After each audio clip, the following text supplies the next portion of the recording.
Saudações! Está de volta o Podcine sob novo formato, com participação agora fixa de Anderson Kid, o Pete, direto de Brasília. Dá um alô para a galera aí, Anderson. E aí, pessoal, boa tarde, beleza? Muito bom aqui voltar, né? Fizemos a premiação ano passado e agora voltamos nesse formato. E agradeço aí o Bambam e o Sandro pelo convite. Também está participando Bruno, direto de Cabo Frio, Rio de Janeiro. Opa, valeu, galera. Estamos aí, quem tem limite é município. Aqui quem fala é Felipe Bambam, direto do Rio de Janeiro, capital. Sandro não saiu do Podcine não, hein, pessoal? Sandro deve estar passeando lá por outro... De acordo com a foto que ele mandou anteriormente, provavelmente ele está dessa maneira aí. Sandro que agora fala de Blumenau, Santa Catarina. É isso? É Blumenau, né? Até esqueci. Blumenau. E nós vamos fazer um formato totalmente diferente, ao Podcine totalmente remodelado, em que nós vamos falar sempre, fazendo essa conexão em 3 regiões do Brasil, né? E vamos falar livremente sobre filmes e séries, sem programa, sem nada. É só um bate-papo aqui entre amigos. E nós vamos começar pelo cinema nacional, né? Porque tá na crista da onda, né? O filme Ainda Estou Aqui, que surpreendeu a todos concorrendo, né? Não a melhor filme internacional, nem a melhor atriz, que isso aí já era até esperado, mas concorrendo a melhor filme, que é uma coisa inédita para algum filme sul-americano. E realmente, só essa indicação aí nos traz muito orgulho. Quem começa falando sobre Ainda Estou Aqui? Cara, eu posso falar, assim, Ainda Estou Aqui, né? O filme baseado no livro do Marcelo Rubens Paiva, né, que fala da Eunice Paiva, né, a mãe dele, né? Que teve a vida bastante afetada pela ditadura militar, quando o marido dela, que era deputado, né, Rubens Paiva, foi levado e ninguém disse para onde ele ia, quando ele ia voltar, e o filme se desenrola daí contando, né, como que ela teve que lidar com essa situação toda, né, cuidando dos filhos, sem saber o paradeiro do marido. E é um filme sensacional, né, cara? Direção do Walter Salles impecável, Celto Mello muito bem também. Eu confesso que eu fui ver o filme, assim, saí do cinema, porra, é um filme pesado, né? Um filme bastante pesado, assim, pelo assunto e tal. Mas, assim, pô, vi a sala, é muito bom ver a sala cheia, a sala de cinema cheia com o filme brasileiro, cara. Eu fico emocionado de verdade, sabe? E o filme é belíssimo, né? Começou a participar todos em vários fora, e sendo premiado e vencendo, né? Até culminar com o Globo de Ouro, né? Que a gente não esperava, assim, né? A própria Fernanda não esperava e ganhou, né? O Nicole Kidman, Tilda Swinton, fui para trás e ganhou o Globo de Ouro e estava certa a indicação dela para o Oscar, né? E assim, né? Como você falou, a gente esperava um melhor atriz, pela premiação do Globo de Ouro, melhor filme em internacional, mas melhor filme foi bacana, cara. Pô, foi... Porque é a primeira produção totalmente brasileira a ser indicada, né? Então, assim, foi muito, muito bacana, cara. E aí a gente tá todo mundo torcendo, né? Sim. O Bruno, você assistiu o filme? Assisti, sim. Bom, concordo com tudo que o Anderson falou. E eu achei interessante, né, que esse filme ele mostra o que poucos filmes, seriados ou novelas que retrataram esse período de ditadura dificilmente mostra o que aconteceu com a classe média naquele momento, nesse período de ditadura militar, que tem muita gente que não estudou o básico e acredita que a ditadura militar não aconteceu, né? A gente tem esses idiotas que falam que não foi golpe, não houve ditadura, né? Era só um regime militar. Mas e que muita gente era só você não fazer coisa errada que você passaria tranquilo por esse período, né? E a gente sabe que não foi bem assim, né? E aí é interessante que mostra, né? Porque durante todo o período houve a luta contra o fantasma do comunismo, né? E aí a gente imagina, né, quando se fala isso, de que para que você fosse atingido pelo regime militar, você teria que necessariamente ser comunista, você seria necessariamente estar combatendo o governo, né, tentando implementar uma ideologia comunista. E o filme retrata justamente que não tem absolutamente nada a ver com isso, né? Você poderia sim ser atingido pela ditadura militar, por esse governo desastroso, mesmo se você simplesmente se colocasse em oposição a qualquer coisa, ou mesmo sem ser oposição. que você apresentasse uma ideia que se pensasse ser algum tipo de oposição. Só aí você já teria um problema sério com o governo da época, né? E aí o filme retrata muito bem, né, a vida de quem foi realmente atingido por esse governo odioso. E o filme é fantástico, né? Você passa agonia durante o filme. Não o filme Ainda Estou Aqui não é entretenimento. Isso. Ele é um filme necessário. É um filme que é para você sair de casa com a ideia de que você não está indo para se divertir. Você está indo para ver uma das piores partes da história da história do nosso país. E é importante que ele seja visto. E Bruno, a forma como eles mostram isso, mostra toda a crueldade do regime de uma forma muito sensível, né? Não ficou aquela coisa de escancarada, de tortura, mas eles decidem, né? A forma como conta, a direção, na verdade, eles resolvem contar de uma maneira que te deixa tenso, né? Que te deixa angustiado. O filme é muito angustiante. É um terror, tipo um terror psicológico. Você não vê as coisas acontecendo, mas por você ter uma ideia de como aquilo pode ter acontecido, mesmo que você não tenha visto, você sabe, né? Quem estudou, quem tem um pouquinho de conhecimento, um pouquinho de inteligência, sabe das coisas que aconteceram naquele período. Você só de imaginar como uma pessoa pode estar passando por aquilo ali já é angustiante. E quando a situação ela é muito expositiva, né? Às vezes te tira um pouco do filme, ou às vezes te tira um pouco da realidade. Você pensa, não é possível que isso aconteceu. Não, isso aí não deve ter acontecido, não deve ter sido assim. Mas quando não mostra para você, e você precisa exercitar a imaginação, você precisa tentar se colocar na posição do outro, isso é realmente angustiante. E isso que você falou, Bambam, a gente vê isso representado na casa, né? A casa é um personagem. A casa, ela passa a transformação também do peso da situação, né? Uma casa alegre, vibrante no início, e ao longo do filme ela vai se tornando uma casa mais sombria, mais escura. A casa é um outro personagem do filme, é muito bacana.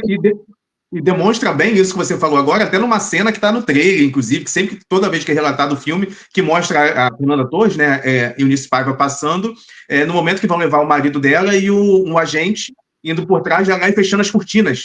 Sim, uma casa de muita festa, luz, não sei o quê, isso diz muito, né? Sim, a partir daí o filme é todo, né, com essa penumbra que realmente exato, ele mostra a tensão do período, né, cara? Eu estava até ouvindo essa semana, não sei se vocês ouviram, que na semana foi atualizada a certidão de óbito do Rubens Paiva, né? Claro, agora tá lá que a causa da morte foi uma morte violenta, né? Pelo regime, então eles mudaram isso, achei bem interessante, porque ainda não podia na época, né? Ainda tinha coisa. E eles mudaram, achei bem importante, assim, né? E o filme realmente, cara, o filme é uma pedrada. É uma pedrada. E ele começa extremamente bem feito, né? Os aspectos técnicos foram muito bem feitos. Não é só um filme, uma história importante de ser contada. Ela foi muito bem contada. E estavam até esperando uma indicação para roteiro, né? Roteiro adaptado. Né? Roteiro adaptado, que não veio, né? Mas eles estavam cogitando que talvez pudesse, porque o filme parece que entrou agora no circuito americano. Então, assim, como tá indo bem, tá? Tá indo bem. Eu vi também, muita gente tá indo assistir, bem bacana. Acho que não é um blockbuster, mas para um filme que o público americano é difícil de ver um filme em outra língua, né? Sim. Eu vou te falar uma coisa, se acontecesse com Ainda Estou Aqui, o que aconteceu com Cidade de Deus, Cidade de Deus, se eu não me engano, o que aconteceu? Foi inscrito depois que fechou a indicação para o Oscar. Então, ele passou o ano inteiro sendo exibido. Aí, no ano seguinte, ele entrou aí, 4 indicações. Melhor roteiro, melhor direção. Fotografia e melhor filme internacional. Isso. Que, na verdade, não é melhor filme internacional, né? É melhor filme em língua não inglesa. Isso. Claro, antigamente era outra indicação. Melhor filme estrangeiro, Agora eles mudaram. Até porque esse filme que tá... O azado Ainda Estou Aqui, em relação à premiação no Oscar, é que apareceu um outro filme de língua não inglesa, cheio de atriz hollywoodiana, mas que foi indicada em tudo que é categoria, né? Então, isso complicou bastante.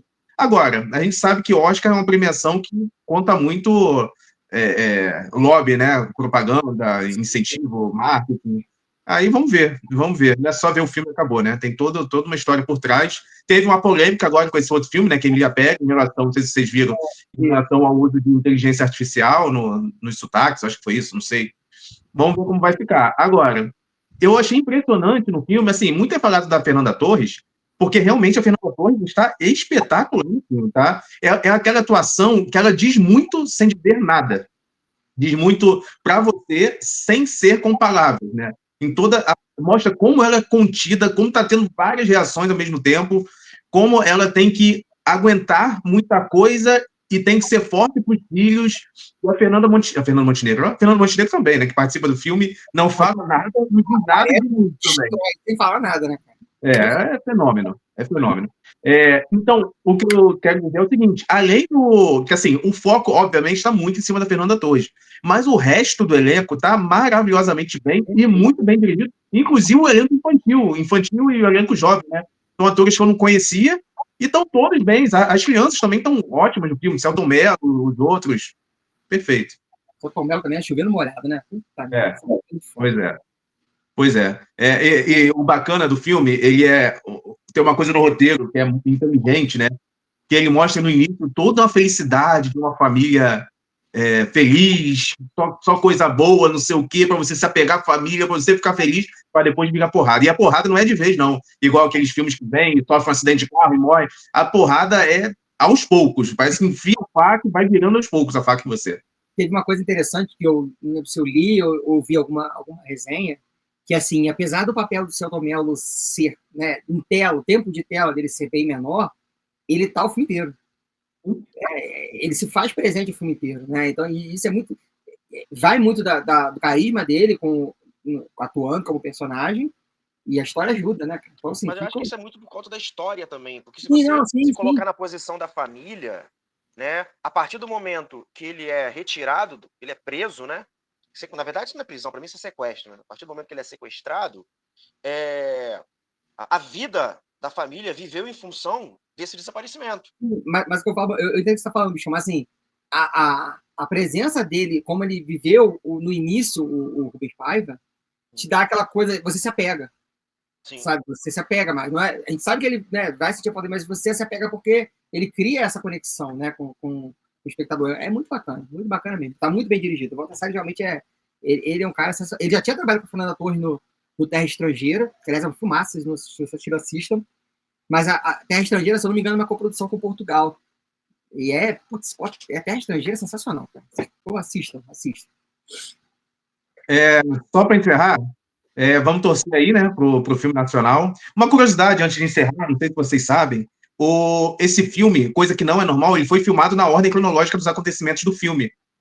E foi feito um pouco isso para os restos dos atores sentirem saudade do Selton Mello, assim como sentiram, e foi dito pelo próprio Selton Mello, assim como a família estava se... Obviamente, não se compara, mas... Né, mas sim, mas para ter aquele sentimento assim como a família... Assim como a família estava sentindo falta. Então, a partir aquela cena dele entrando no carro foi a última cena que ele apareceu e foi a última cena que os outros atores viram ele, né? Viram-no. Então, a curiosidade aqui, mas vamos torcer pro filme aí no Oscar para pelo menos levar um, mas mesmo que não leve, já é um vencedor, né, cara? Ser indicado a melhor filme como diria o Sano, representar o Sano aqui é fora do comum. É ruim.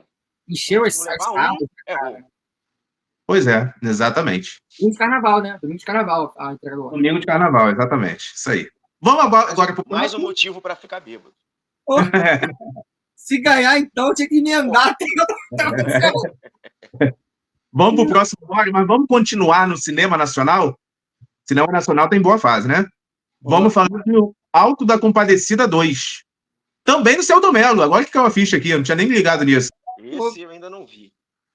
Esse o Bruno não vai ver, mas não tem. Aqui na nova fase do Podcine, você nem precisa ver para comentar. Isso aqui é o que menos importa. Assim como Glória Pires, eu não sou capaz de opinar. Exatamente. É a versão Podcine de Glória Pires.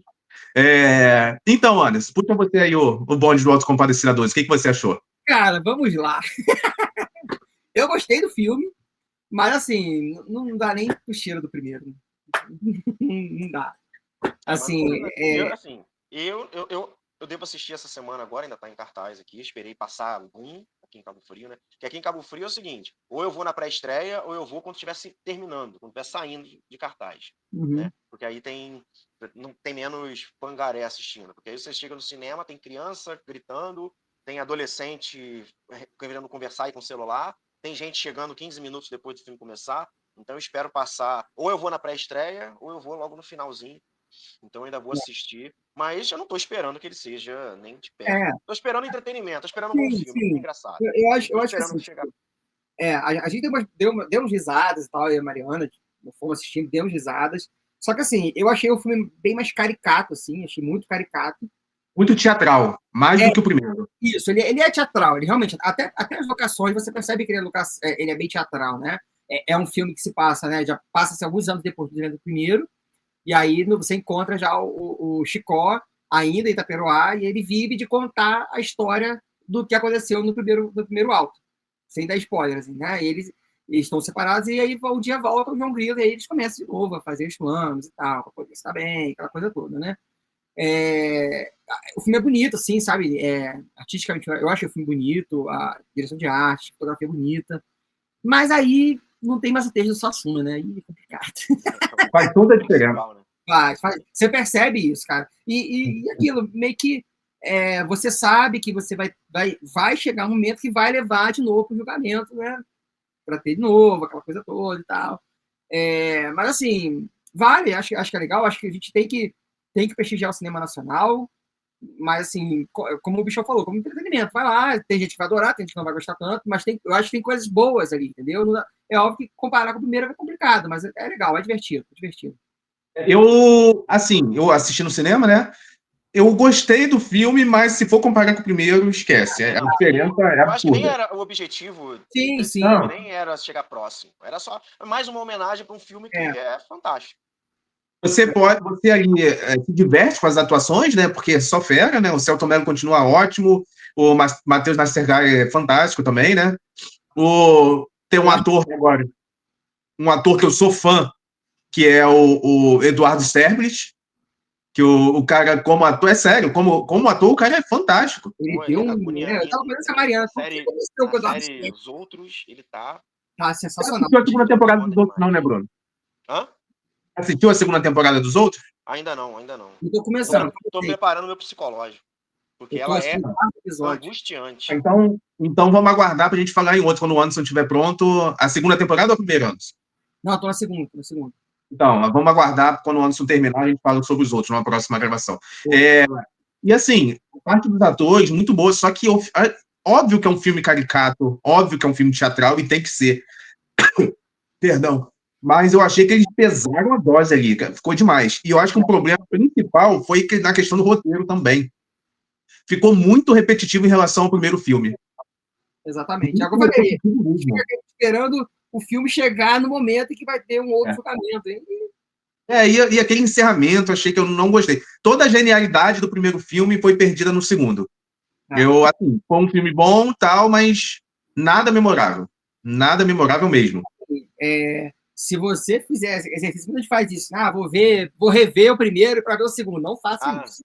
Não faça isso, porque vai ser um abismo. E o que foi que você falou antes? Eu acho que foi a questão do Ariano Suassuna mesmo, né? A falta do texto dele. Mas vai como entretenimento. Vai, assim, a parte ficou tão teatral que eles fizeram tudo em estúdio, poderiam ter feito mesmo pegando o ambiente da Caatinga lá, né? Mas ok. Assim, como entretenimento, valeu. Como um filme histórico, como um filme que assim, você vai lembrar por anos, isso não. Mas vale a pena. É isso aí. Vamos para o próximo tópico? Vamos, então? Vou chamar o Bruno para falar sobre isso. Vamos falar de série agora, de uma série americana. Vamos falar da série Origem, Bruno? Ou From? A terceira temporada dessa série? Puxa aí. Inclusive, explica pro Anderson melhor o que é essa série. Ele perguntou, mas não conhecia, e é uma série que vale muito a pena, muito mesmo. Então, Anderson, a série... É tão esquisito chamando de Anderson. É tão esquisito vocês me chamando de Anderson. Mas pode chamar de Kid. Fica à vontade. Kid. Até porque é um papo de amigo, foi o que o Bambam falou, um papo de amigo. Exatamente. Então, Kid, A série, ela é uma série que se passa em uma cidade, então ela é bem... O cenário, ele é bem repetitivo, é uma cidade pequena. Na verdade, não é nem uma cidade, né? É um bairro. Smallville. A série se passa exatamente, entendeu? Um bairro, tá? E que alguns mistérios acontecem naquela cidade e as pessoas não conseguem sair dessa cidade. Elas entram nessa cidade, na verdade, elas encontram uma árvore no meio do caminho, elas não conseguem passar por essa árvore, têm que retornar, e nesse retorno que elas fazem para desviar dessa árvore, elas param nessa cidade aí, nesse bairro, né? Nesse vilarejo. E aí, a partir do momento que você entra nesse vilarejo, você não consegue mais sair. E aí, altas aventuras acontecem dentro desse vilarejo. Altas aventuras da parte de da tarde, né? Exatamente. Vai causar uma confusão. Muitas confusões, dedo no toba e gritaria. E aí, A turminha do barulho. a série começa com a primeira temporada com muitos elementos de terror e horror, né? Até bem expositivo, mortes muito expositivas. Mas o que vai começar a intrigar mesmo são os mistérios de como essas pessoas chegaram ali, por que elas não conseguem sair, há quanto tempo essas pessoas estão ali, né? E a forma de sair dessa cidade. Então, todo o enredo, né, está dentro desses mistérios, de como sair, como chegaram, né? Por que algumas coisas estão acontecendo, quem são as criaturas que aparecem nessa série. Né? E a segunda temporada ela desenrola muito mais com os mistérios e suspenses do que com o terror propriamente dito. Essas criaturas ainda aparecem, mas elas já não geram mais aquele susto, né? A gente acaba se acostumando um pouco com elas, mas os mistérios, né? As diversas perguntas que são levantadas dentro dessa série é o que realmente acaba prendendo a gente. Né? E a terceira temporada ela começa a dar algumas respostas sobre esses mistérios, mas levantando outras perguntas. A ideia parece que é ter mais 2 temporadas. Sim, tá fechado até a quinta temporada. Tentar resumir sem dar spoiler. É americana? É americana. Do jeito que o Bruno falou aí, você pode já puxar algumas semelhanças, como eu te falei mais cedo, com Lost, né? Um lugar onde as pessoas não conseguem sair, alguns mistérios, monstros, não sei o quê, que são dos mesmos criadores. Inclusive, tem um ator que é o mesmo, né? Que é o Harry Perrineau, um negócio desse, que em Lost era o Mike, eu acho. Acho que o nome dele era Mike em Lost. Oi? Eu não vi Lost. Não viu Lost? Eu tô falando como se você tivesse visto, achado que você tinha visto Lost. Lost ainda é aquele meu momento em que eu tinha preconceito com séries. Eu lembro que eu falava, eu não assisto série, mas agora tá assistindo, né? Eu acho que começou série do Star Wars, série de herói, aí você começou a ir por esse lado. Sentiu na obrigação. Então, olha, essa série, assim, ela te deixa muito tensa. Tem alguns jump scares, né? Aqueles sustos e tal, mas ela te deixa muito tensa mesmo, porque a qualquer momento um personagem ali pode morrer, pode ser e da pior morte possível, sendo destroçado por esses monstros. A primeira temporada tem mais desses jump scares, tem mais desses sustos, dessa exposição, né, maior com violência, com atrocidade. Né? Até a segunda temporada, a gente não sabe ainda se é ficção científica ou se é sobrenatural. Na terceira temporada fica bem claro e óbvio, principalmente nos 2 últimos episódios, que é sobrenatural. Tem muita coisa sobrenatural ali. Oi? Você poderia não falar o que é, né? Não, mas a gente não sabe. A questão é que a gente... eu posso falar o que for, ficou claro que é sobrenatural, mas pode ter aí uma reviravolta e mostrar que pode ser um sobrenatural cósmico, né? Vocês me lembraram que recentemente eu vi uma entrevista do Stephen King, ele contando que ele tinha uma história, ele estava no aeroporto ainda com a família dele, esperando o voo, e a esposa dele ficou no banheiro, essas coisas, por isso. E aí ele começou a criar uma história, pensando, cara, ela não volta. E aí aconteceu alguma coisa. Aí, vamos lá, vai polícia, segurança não volta. E começa em todo mundo para acontecer, começa a acontecer uma coisa, cara, aconteceu alguma coisa lá, tá dando algum problema. Aí eu pensei, não, mas por que você não continuou a ideia? Porque eu não sabia o que tinha lá no banheiro, não consegui entender o que tinha. Então ficou difícil. Pô, mas aí cadê a criatividade? Inventa. Pois é. Ih, será que ele caiu? Não, acho que. Mas o vídeo acaba ficando pesado, né? Tá a cara da criança. Uma bolacha. Não cai não, caceta. Eu só tô vendo um negócio aqui, aí a tela trava. Mas eu continuo escutando vocês. Tá. Bem. Inclusive, escutei essa piada infame do Bruno agora. Infame tá a sua cara redonda, João. Ainda bem que eu acredito, eu vou tirar essa parte. Mas começa a tratar, senão a gente vai ter que fazer a live no telão, assim. Então, pessoal, vai ser uma live no cinema. o último Vai ser episódio, uma não live sobre gravaremos mais. cinema no cinema. Não gravaremos mais, é o último aí. Importante, a origem está onde? O pessoal só que tiver interesse. A origem está no Globoplay, né? Só que acontece uma coisa com a origem que é raro acontecer atualmente, né? Que a exibição nos Estados Unidos é bem antes de no Brasil. Eu e o Bruno, a gente viu... Fomos para os Estados Unidos e vimos lá, né, Bruno? Assim que lançou... A gente pegou o avião e foi. Partiu Miami. Foi assim que a gente viu. No Brasil... Cara, parabéns. No Brasil vai chegar em breve a terceira temporada, mas assim, a terceira temporada ela deixa bem tenso. Tiveram algumas barrigas, literalmente, né, Bruno? Vai entender. Tiveram algumas barrigas, mas assim, é uma série que me chama bastante atenção. O mistério continua. Meu medo é de acontecer igual Lost, do final eles lançarem tantos mistérios que o final eles não conseguirem responder tudo. Mas assim, o final da terceira temporada... Pelo que o pessoal tem falado, inclusive os produtores da série falando, né? Eles estão para fechar na 5ª temporada mesmo e assim já está praticamente tudo já resolvido, já está tudo fechado, o mistério está fechado. Eles já sabem. Parece que o grande erro de Lost foi que chegou um momento em que eles estavam começando a se perder no caminho, porque não sabiam exatamente o que eles queriam escrever, né? Mas em From parece que ele já tem exatamente fechadinho a série, 5 temporadas. Agora, se vai ser bom ou ruim, a gente não sabe, né? Mas parece que eles já sabem o que querem fazer. O final da terceira respondeu bastante coisa, então já me deu um alento nesse sentido. Já respondeu muita coisa. Obviamente. Mas trouxe outros mistérios também, né? Outros mistérios, mas ok. Bruno, aquelas últimas cenas lá não te lembrou um pouco Dark, não? Ou só foi comigo? A última cena? A menina, da menina que apareceu com o pai. Me lembrou muito Dark aquilo. Tá lembrando, não? Sim, porque ela fala, porque parece que o poder que ela recebe é desse, né? De voltar no tempo. Mas eu falar muito da spoiler. Eu falei em código, mas você já falou, mas beleza. Mas é isso, me lembrou muito Dark. Mas é. E vamos para a próxima agora? Parece que ela não sabe, mas ela já fez isso outras vezes, né? Exatamente isso. Isso lembra demais Dark, né? Pelo menos a mim lembrou. Vamos para a próxima agora? Bora. Vocês assistiram Sociedade... Como é que é? Senhor dos Anéis, Sociedade do Anel? Óbvio. E a gente vai conseguir falar sobre, sem o Bruno fazer alguma piada sobre perder o anel, não? Eu acho complicado. Eu acho que é muito folclore. Até porque tem, na 2ª temporada teve muito fogo e anel, né? Então vamos lá, deixa o Anderson se recuperar, Bruno. Fala aí o que você achou da 2ª temporada de Sociedade do Anel.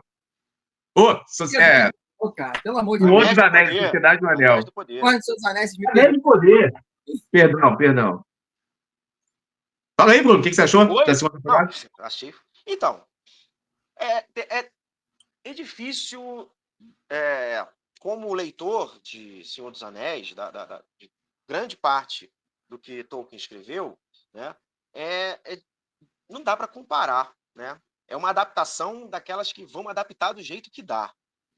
Então, foge muito do que eu esperava, mas eu não acho ruim. Traz muita nostalgia de personagens que você tá acostumado, que você conhece, né? E você vê aqueles personagens ali em live action. Traz uma nostalgia, traz um afago gostoso pro coração. Mas é preciso ter a noção de que é uma adaptação do que dá para ser adaptado para uma série. Talvez se fosse um filme ou uma nova trilogia, alguma coisa assim, talvez ele trouxesse elementos mais parecidos, como o Peter Jackson fez com a trilogia do Senhor dos Anéis e que não conseguiu fazer com o Hobbit da forma que eu desejava que fosse feito. Mas eu acho que é uma série muito boa. Eu gostei muito, principalmente essa 2ª temporada, que realizou um sonho que eu tenho desde que eu terminei de ler os livros, que foi a presença de Tom Bombadil. Eu senti uma vontade uma emoção. Eu ia suar. Quando ele contou a origem dele, quem ele é, que assim, ele é a música. Porque todo o universo de Tolkien foi feito através da música. Isso aí. E eu sempre acreditei que Tom Bombadil é a personificação da música. E é por isso que ele não recebe. Os anéis não conseguem influenciar, a magia não consegue influenciar. Não existe nenhuma força no universo de Tolkien que consegue influenciar Tom Bombadil, que consegue destruir. Justamente porque eu acredito que o Tom Bombadil é a personificação da música que construiu todo esse universo. E quando ele aparece, ele explica isso, né? Do que seria, né? E aí, a série já tá há um bom tempo lá na Prime, no Amazon Prime, né? Então eu vou dar um spoiler aqui. Quando ele fala isso para Gandalf, eu fico muito emocionado, né? E aí, falando do Gandalf, eu, né, vou apontar aí a minha grande decepção. Eu não esperava e não queria que aquele Valar lá, aquele Maia, na verdade, fosse Gandalf.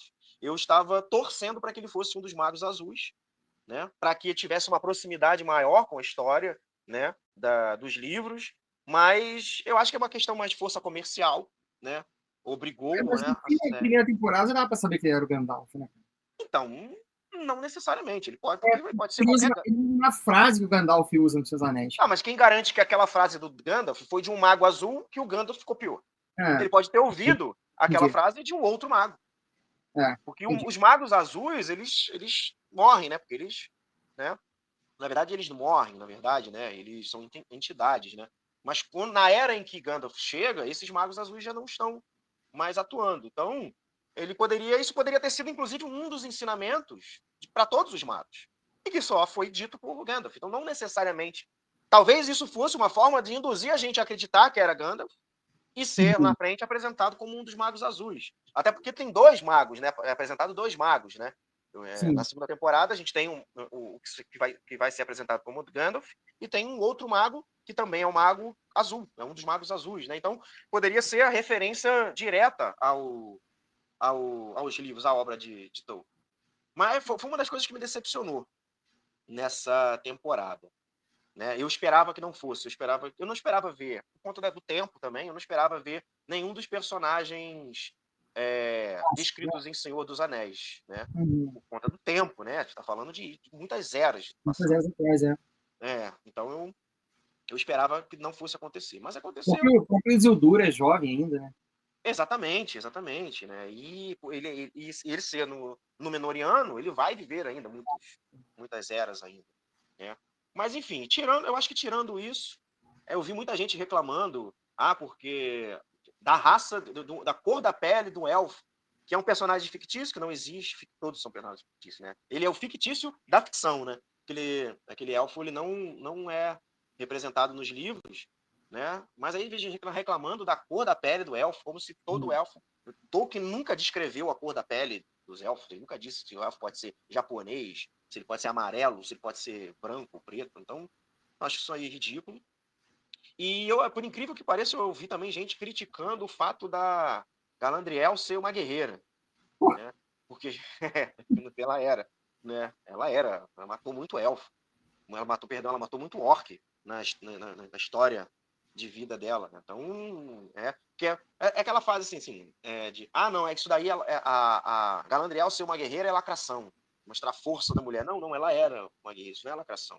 Só que ela é a personagem principal dessa história. Está sendo contado ali, porque os contos da Terra-média, Silmarillion, eles não têm um personagem principal. Né? Mas a gente está falando de uma série que precisa ter uma representação de personagem, um ou até mais, alguns personagens principais, né?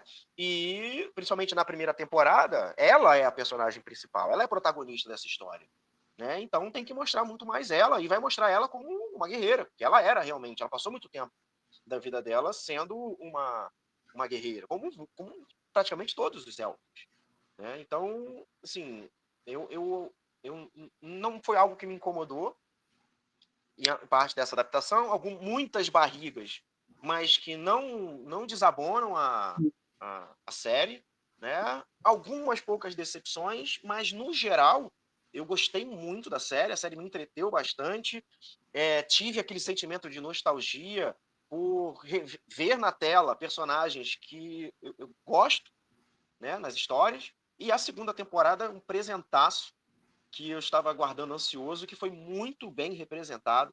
A figura do Tom, o ator, né, ele é muito parecido, ele é igual aos desenhos de Tom Bombadil na obra. Uhum. Então, foi muito bem representado. Eu achei fantástico. Em geral, muito bom. Eu não sou um fã de Senhor dos Anéis como vocês, né? Embora goste dos filmes, da série, no geral, né? Então, eu não tenho tanta propriedade para falar como vocês, mas como espectador eu tenho. Me pareceu que eles fizeram uma mudança significativa da segunda temporada para a primeira. A primeira foi muito criticada, eu mesmo não gostei da primeira temporada, gostei da segunda. Mas me pareceu que eles tentaram, acho que sofreram muitas críticas, e tentaram se aproximar muito mais dos filmes. Estava no ritmo, no enredo, tudo muito mais ligado aos filmes, no estilo até, muito mais ligado aos filmes do que na primeira temporada. Eu gostei mais da segunda. Tem alguns pontos. Pode falar, Anderson. Pode incluir, Eu vou para outro assunto, pode falar. Não, eu ia falar assim, eu acho que a primeira temporada, eu não desgosto, mas para mim a segunda é bem melhor. Mas eu acho que a primeira é muito introdutória, assim, sabe? Eu acho que faz parte, sabe? Você tem que falar de Númenor. É tipo o primeiro ato do sabe? Eu acho que faz parte. Ela é uma escada para a segunda temporada crescer. Que é o que aconteceu, assim, né? Você entender ali qual é o papel da Galadriel, qual é o papel dos Númenóreanos, sabe? Como eles se encontram, como introduzir o Sauron, né?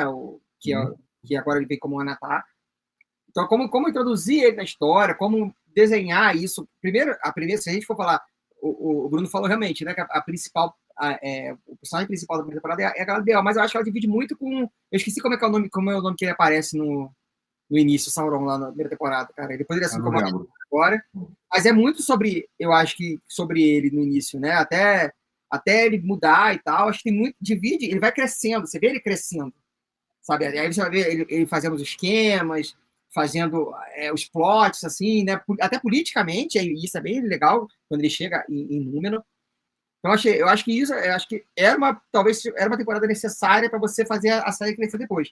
E, assim, bem produzida pra caramba. Isso aí a maquiagem é sacanagem, tudo. Efeito especial. A questão técnica, né? Sim. É uma série que custa muito dinheiro. Sim. E a Amazon não está tendo esse retorno todo de audiência, né? Mas espero que eles continuem, que não termine antes do tempo. Agora, o que eu ia falar agora, que eu vou falar, são duas situações que vocês entendem mais desse mundo do que eu, mas que me causou alguma estranheza.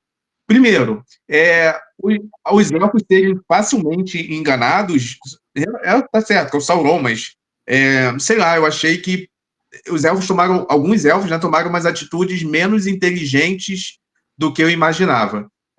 E, por outro lado, os orcs já estavam, não digo mais inteligentes, mas estavam com uma sensação, com uma preocupação familiar. Tinha orc preocupado com a esposa, com o filho. Isso eu achei meio estranho, os orcs meio bondosos.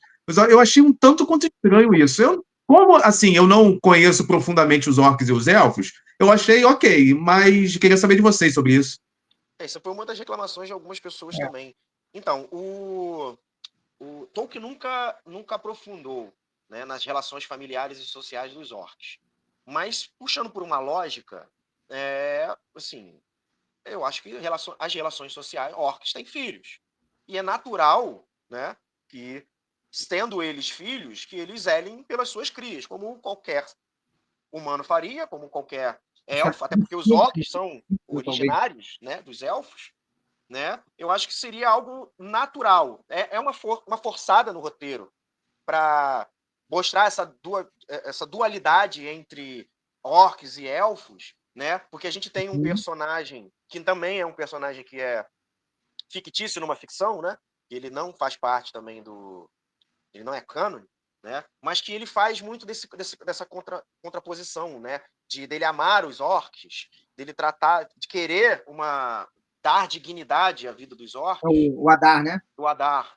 Então, ele traz esse sentimento justamente para que a gente tenha, para que a luta dele tenha algum princípio, né? Sim. E eu acho que isso aí é uma construção de personagem justamente para que quando o Halbrand ele se mostra como Sauron, ele faça esse confronto. Ele quebre esse paradigma e traga né, tragam aquele sentimento de traição entre os orcs. Porque se você parte de um princípio que todos os orcs são traidores, são ruins, não tem senso de sociedade, quer saber de família, você não tem essa quebra de expectativa. Você tem alguém lutando pelos orcs, e aí há uma reviravolta, e esses orcs matam quem luta, quem tem o sentimento de pai por eles, para seguir o vilão, o maior vilão de toda a história. Né? Então acho que tem essa quebra de sentimento. Acho que é uma questão de trazer o drama mesmo. Que série, novela tem muito disso, né? Dessa reviravolta dramática. Né? E que a gente não tem isso nos livros. Ele não deixou bem claro. Então, né, se ele não disse que sim nem que não, por que não colocar? Né? Porque aí você traz também outros espectadores. Né? Outras discussões, né, cara? Exatamente, debate sobre esse assunto. Talvez se ele não tivesse feito isso, a gente não estaria falando justamente sobre essa situação. Né? Eu acho que gera debate, gera engajamento também. Esse tipo de pensamento. Mas será que os orcs são tão ruins assim? Será que eles são todos os vilões? Não sei. E talvez assim, talvez eles mudaram com o passar das eras também, né? Nessa era eles eram... Sim, a gente está falando de uma passagem muito grande. E assim, a influência que Adar na história vai ter sobre eles é um grão de areia com relação ao que vai acontecer da influência deles a partir do momento que eles começam a seguir Sauron. Porque vão passar eras em que eles vão seguir Sauron. Não existia Mordor. Mordor foi feito agora, no final da primeira temporada. Ou seja, desse final da primeira temporada é a casa dos orcs. E também vai ser o reino de Sauron. Ou seja, né, vai ter muito tempo para se corromper essa sociedade de orcs, né? Para que eles passem a ser exatamente aquilo que a gente espera que eles sejam. Né? Que a gente sabe que eles vão ser lá no final. Agora, o Bruno levantou essa questão aí, né, do Tom Bombadil, que a gente esperava no primeiro filme, ele não é citado nos filmes do Senhor dos Anéis, né? Mas para mim uma das coisas mais assim bacanas, um dos pontos altos também da série para mim é a criação dos anéis, né, cara, com Celebrimbor. E como né, o Sauron manipulou e tal, cara, ele criando aquele universo paralelo ali, pô, eu achei sensacional. Muita vontade de distribuir o anel. Pô, achei. Eu achei que a gente ia passar. Não tinha como. Não tinha como. Tinha que pegar o anel. Pô, eu achei isso sensacional, cara. Assim, como ele manipulou o Celebrimbor, os elfos que estavam ali na batalha, como ele fez, cara, eu achei maravilhoso. Maravilhoso. A parte lá dos anãos também, né? Cara, isso, o Durin também, porra, sensacional. Nossa senhora. A cena do Balrog. Irmão. Não, primeiro que eu senti na tela o calor do fogo do Balrog. E ainda bem que antes do rei enfrentar o Balrog, ele entrega o anel. Porque ele ia queimar o anel ali, né?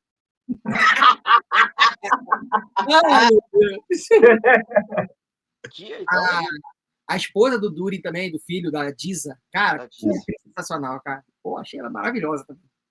Todo o núcleo dos anões ali, muito bem feito, cara. Só senti falta da barba das mulheres. Das mulheres, né? A fêmea dos anãos. É porque... Anãos, porque a raça anão, a plural é anão. É uma raça, não é uma condição de deficiência física. É anãos, exatamente. Uma raça. Vamos pro próximo agora? Vamos lá. Um momento altamente esperado. Smallville é malhação pura. Superman e Lois, porque eu preciso ir pro meu compromisso. Exatamente isso que eu vou falar agora, galera. É esse mesmo. Vamos falar de Superman. Vamos dar uma aceleradinha aí pra gente terminar, que o Bruno tem um segundo tempo aí. Aí, ó. Superman e Lois. Eu tô aqui, ó. Eu tô de camiseta normal. Foi você vestir o que coube, né? Pois é. Tá certo. Vamos lá falar sobre Superman e Lois. Como foi Superman e Lois? 4 temporadas. Vocês podem fazer um apanhado geral, não precisa ser da última temporada, não. Peraí, deixa eu colocar aqui para a gente começar a falar de Superman e Lois. Peraí.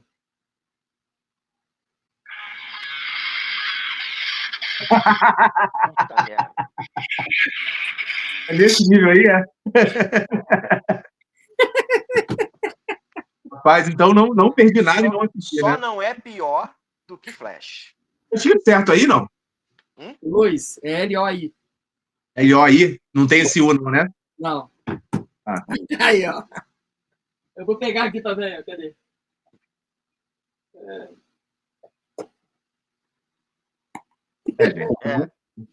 Último Você filho. tem também a Quão ruim foi? Tem?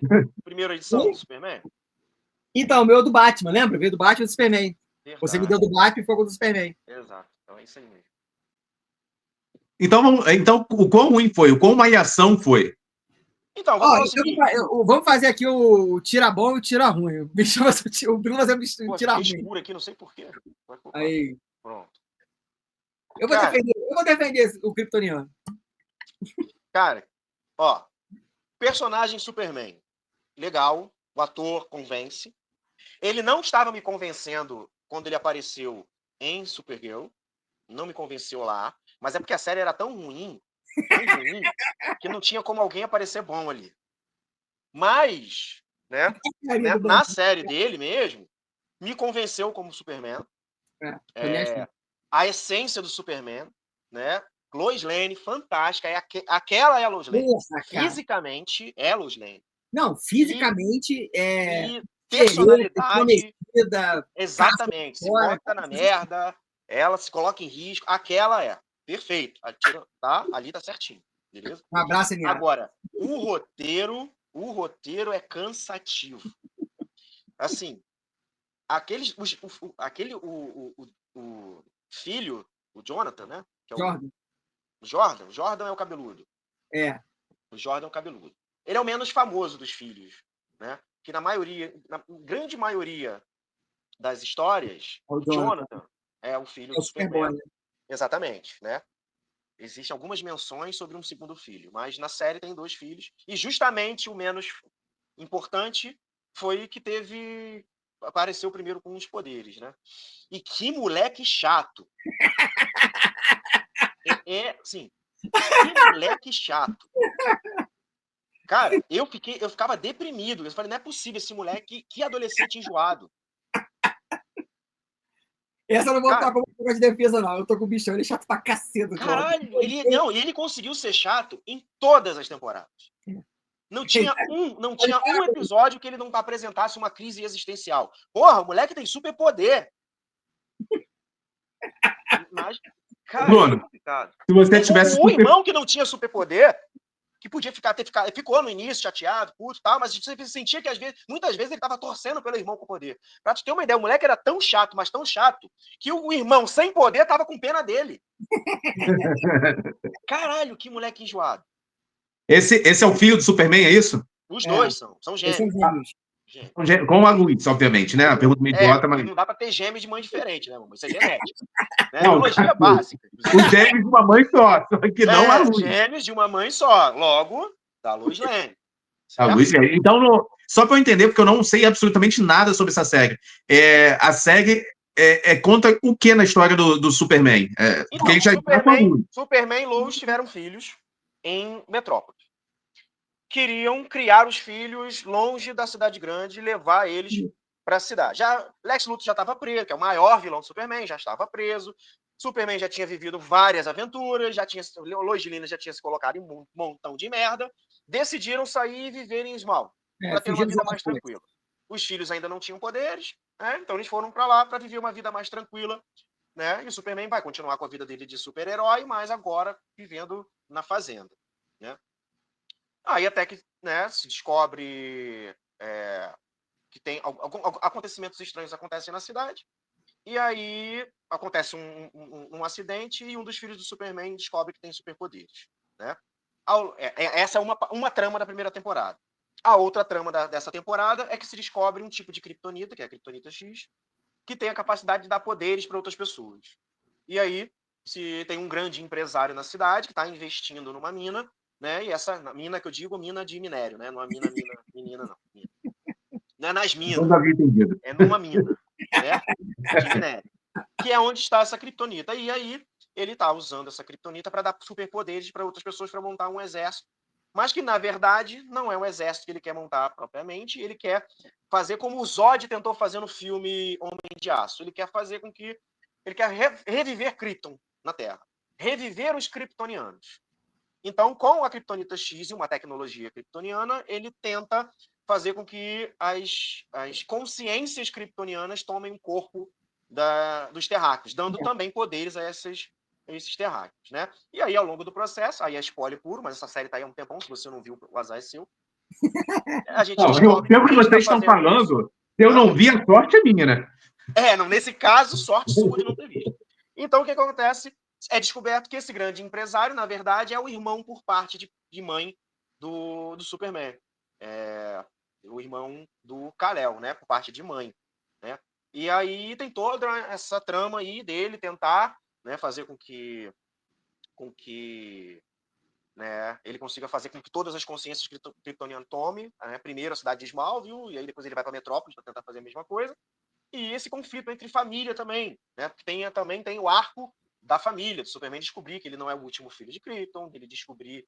Na verdade, ele sabe que não é o último filho de Krypton, porque provavelmente, eu não sei, não deixa claro isso na série, mas provavelmente já existe, ou ele já conheceu uma Supergirl, ou, né, do mesmo universo, ou de um universo diferente, né? E já apareceu o mesmo ator como Superman na série da Supergirl, eu imagino que, né, eles já saibam do que aconteceu. Teve também Crise das Infinitas Terras nas séries da Warner, então eu acredito que ele já deva saber. Mas, enfim, ele descobre que tem um irmão e tem toda essa celeuma em relação à família, dele descobrir que tem um irmão, né, da mãe, do pai dele nunca ter dito isso para ele, o pai, né, genético, né, Zor-El nunca ter dito a ele que ele é filho, que ele tem um irmão, né, que é filho só da mãe, né, não é filho do pai. Então, essa questão familiar, no final das contas, eles ficam de bem, viram irmãozão. É quase uma grande família com poder, né? Exatamente. Assim, o que eu acho legal de Superman Lois, eu acho que a série trouxe um pouco da... Tem esses problemas, né? É uma série da CW, como foram as outras e tal. Já explicou tudo. Tendo série da CW, eu já entendi. Pois é, mas aí é que tá, cara. Assim, não é um orçamento gigante, mas eu acho que é respeitoso, sabe? Eu acho que é respeitoso. Tem um esforço ali. Eu tava vendo... A primeira temporada diverte. Não, tirando o filho do Superman, que é um porre, e algumas situações assim meio... O núcleo adolescente é chato. Mas na primeira temporada, ele é muito legal. Ele é pouco. Acontece poucas coisas nesse núcleo adolescente. Na segunda temporada, aí é malhação. Aí é muito núcleo adolescente, é muito adolescente, é muita crise existencial, é namoro começando, é fim de namoro, é namorada que vai morar longe, é drama, e é chato. É chato. Mas tem, né, ainda cenas do Superman muito respeitosa, como o Kid fala, né? Com o conflito, as lutas, as cenas de luta, cara, não perde nada para um filme de super-herói, muito bem produzida, né? É uma série que você percebe que é uma série que não é muito cara, porque os núcleos são muito pequenos, tudo acontece muitas coisas, a maioria 90% da série acontece em Smallville. Eles vão para Metrópolis. Cafeteria lá.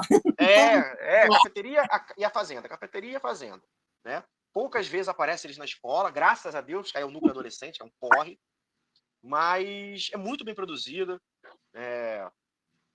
E aí quando chega... Pode falar. Não, eu falo assim, eu acho que trouxe um pouco eu senti isso, trouxe um pouco do Superman do Christopher Reeve, assim.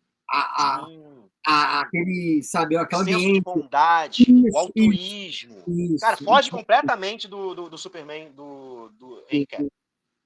Que, na verdade, é do Zack Snyder, né? Aquele Superman, ele é completamente diferente, ele é uma visão completamente diferente do que é o Superman. A personalidade do Superman é a personalidade da série. Aquele é o Superman, aquela é a personalidade do Superman. A homenagem que eles fazem do primeiro uniforme da capa do Action Comics, né, cara? Action Comics, né? Muito legal. O símbolo, bem retrosão mesmo. Nossa, que legal, bem de pano, assim, sabe? Exatamente. Ele falou, minha mãe que fez. Pô, achei... levantando o carro, igualzinho a capa do cara, foi assim. É o que eu falo. A série ela é arrastada em alguns núcleos. Eu acho que poderia... Ela é uma série da família do Superman. E aí, assim, eu faço essa crítica. Não é uma série para mim. É uma série para quem quer um sitcom familiar. Com elementos de super-herói. E talvez, né, Bruno, seja até uma coisa de uma série introdutória para quem não conhece, assim, né? Conhecer o Superman do Snyder sombrio e tal. Assim, apesar de já ser um Superman que tem uma história que não é apresentada, porque você já começa, você não sabe, mas vai chegar uma temporada, se não me engano, na terceira temporada, a gente descobre que o Lex Luthor tá preso há 12 anos, se não me engano, 12, 13 anos. Ou seja, é um Superman que já viveu muitas aventuras. Não é uma história de origem do Superman, mas é uma história da origem da família do Superman. Sim, isso aí. Desde o momento que ele conhece Lois Lane e a parte que ele vai. A série inteira vai contar esse processo de construção de um relacionamento e da família do Superman. Então, para quem quer conhecer o Superman, pai, o Superman, a essência da personalidade do Superman, essa série vai te mostrar. Mas não é uma série para mim, porque é uma série que eu já conheço, eu quero ver as aventuras disso. Tem muito disso. A quarta temporada, apesar de ter coisas que me irritaram bastante, como o Apocalipse sendo o mascote do Lex Luthor, e o Lex Luthor motoqueiro, né? Assim, foge muito da característica, foge muito do que a gente estava esperando. Mas, assim, as cenas de luta do Superman com o Apocalipse poderia facilmente ter passado no cinema. E eu vi uma outra crítica também, assim, que eu achei legal. Mesmo com orçamento apertado, foi a primeira série que conseguiu colocar o Lex Luthor numa armadura, bicho. Ninguém caralho. Que deu na armadura. Quando começou a aparecer as luzes verdes e roxas, eu falei, caralho, ele vai meter uma armadura pra lutar com o Superman. Porque é isso que eu quero do Lex Luthor. O Lex Luthor cabeça pensante é o Lex Luthor do começo. O Lex Luthor, né, o Lex Luthor que chamou muita atenção, que foi muitas vezes para televisão, é o Lex Luthor porradeiro. Porque o cara é o maior vilão do Superman. É o mais icônico vilão do Superman. O cara, ele ficou com câncer de tanto que ele usou kryptonita. Ele é um vilão que precisa ter... ele está enfrentando um dos seres mais poderosos do universo da DC. Ele precisa ser porradeiro. E aí, quando você vai... E a história do Superman, na série, é a história do final da vida do Superman. Porque, apesar de contar o final da vida realmente do Superman, isso é um final muito melancólico, né? Eu suei os olhos naquele final, mas me deixou um pouco chateado também, porque não é a forma que eu queria que o Superman fosse. O Superman, sendo ele o ser mais poderoso, eu esperava que ele fosse ficar... Mas tem uma explicação para isso. Que apesar de... Assim, o que aconteceu na série aconteceria perfeitamente nos quadrinhos. A questão do transplante, coração, tudo mais. É tão absurdo. Porque acontecem muitos absurdos no quadrinho, nas HQs. Então, naturalmente aquilo poderia acontecer nos quadrinhos. Alguém teria tido essa ideia nos quadrinhos. Se não teve, que eu não lembro de ter lido algo parecido nos quadrinhos, mas aquilo naturalmente, aquele absurdo aconteceria normalmente nos quadrinhos. Tá? E foi uma reviravolta até interessante, né? Apesar de eu achar não ter me agradado. A solução não me agradou. Mas não é nada absurdo de acontecer nos quadrinhos, né? E com isso, aí esse absurdo se estende, né? Da forma em que ele morre. Que aí tem lógica, né? Porque se ele recebe o coração humano para sobreviver, é natural que esse seja o elemento que vai fazer com que ele morra, né? Mas eu já digo aqui que eu discordei dessa fuga desse roteiro, dessa solução desse roteiro. Mas está amarrado. Eles amarraram, é isso aí, certinho, né? Tem né? Apesar de eu achar um absurdo, tem lógica, né? E assim, a criação, e aí eu achei uma barriga enorme, a criação do Apocalipse nos quadrinhos é daquela forma. É um ser que morre, revive, morre, revive, morre, revive, morre, revive, até, né, que ele atinja o ápice do ódio e da força dele para se tornar o Apocalipse. Só que isso acontece antes da existência da civilização de Krypton. Isso acontece por seres que vivem no planeta Krypton, né? Cientistas que fazem uma experiência com um bebê, né? E que forçam ele a morrer diversas vezes por formas completamente diferentes até que ele atinja o ápice, que é a forma do Apocalipse, né? Que chega na Terra para lutar contra o Superman. Então, isso eles fazem. Lex Luthor faz isso com o Apocalipse. Só que ele faz isso com o corpo do Bizarro. fazendo com que ele morra e volte. Só que o Bizarro, ele é um kryptoniano, de outra terra, mas um kryptoniano. No caso, o Bizarro da série. Cara, se a gente parte do princípio que o Bizarro morre e volta, por ser um kryptoniano, ele volta como Apocalipse extremamente mais forte, o Superman morre. Por que ele não volta tão mais forte, tão poderoso quanto? Já que o princípio é o mesmo. Então, achei meio complicado essa história. Certo? Porque para o Apocalipse ser o Apocalipse dos quadrinhos, ele não era um kryptoniano. Aquilo ali foi uma alteração genética, experiências de anos, até que se formou o Apocalipse. A experiência que foi feita é uma experiência muito simplória pelo Lex Luthor para transformar o Bizarro no Apocalipse. E aí você mata o Superman e ele revive, ele tinha que voltar mais forte. Mas ele ficou sem o coração. Bom, o Bizarro foi morto das mais diversas formas possíveis. Quem garante que essas mais diversas formas possíveis não arrancou um coração, um cérebro, um pulmão do Bizarro? Porque ele foi completamente destroçado até virar o Apocalipse. Então eu achei meio falho, tá? Assim, não, na minha cabeça isso não entrou. Eu achei meio falho. E o fato dele ser um cachorrinho, né? O cachorrinho do Lex Luthor. Esquisito, E né? outra coisa que me incomodou é a primeira derrota do Apocalipse. Só uma coisa rapidinho. Da luz. Não foi malhação do início, não. Tem malhação do início, muita coisa agradável. Foi malhação mais pro finalzinho mesmo, quando tava ridículo já, né? Então, a primeira derrota do Apocalipse foi sentimental. Foi a Lois sugerindo que ainda existia a bondade nele. Porra. Aí me pegou. Aí eu falei, cara, me tirou. Aquele momento ali me tirou um pouco da série.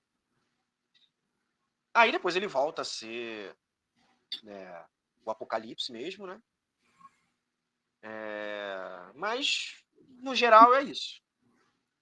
Assim, eu não recomendo, a não ser que você esteja afim de ver o Superman na essência do Superman. Eu vou te dar dois argumentos para você assistir, Bambam. Rapaz, acho muito difícil esses argumentos me convencerem. Depois de tantos argumentos contra. Vou te dar dois argumentos.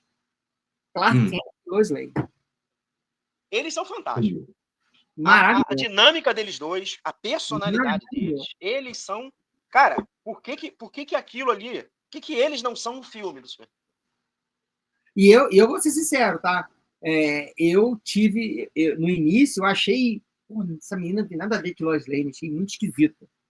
Achei, sei lá, não bateu. Porra, eu sou fã, virei fã. Não, sim. Sensacional. Eu acho que o arco deles dois é fantástico. Tudo que envolve eles dois, cara, é muito bom. E que gata é a Lana, hein? Lana Lane. A atriz que fez a Lana, depois eu fiquei, já vi essa menina em algum lugar. Ela fez Zohan, cara, do Adam Sandler. Que mulher linda. Que ela é a dona do salão lá. Ela que é a dona do salão.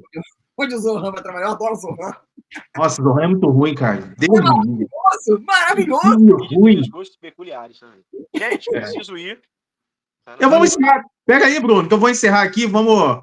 A próxima gravação a gente fala de outros assuntos, mas a gente já conseguiu dar uma boa diminuída na nossa lista. 17 já? Chega também, né? Chega. Vamos, depois a gente vai marcar a próxima aí. Agradecer a primeira participação do Bruno e do Anderson. A ausência do Sanos deve estar bêbado. Não foi à toa que ele foi para o sul. Ficar em breve, daqui a pouquinho. E na próxima vez vamos ver se ele está por aí. Se não tiver também, agora é o Pode Cine Freestyle. A gente fala o que der na cabeça. Quem quiser participar, participa. Quem não quiser, participa. Inclusive, quem não viu o assunto, quiser participar, participa também. Eu queria perguntar ao Santos se ele assistiu tarde de novo, se ele mudou a opinião dele sobre o filme. Antes tarde do que nunca. Aí você corre sério o risco de ser xingada. Mas beleza. Valeu, pessoal. Obrigadão aí pela participação. Foi bem legal e vamos fazer mais vezes. Abração. Até a próxima. Tchau.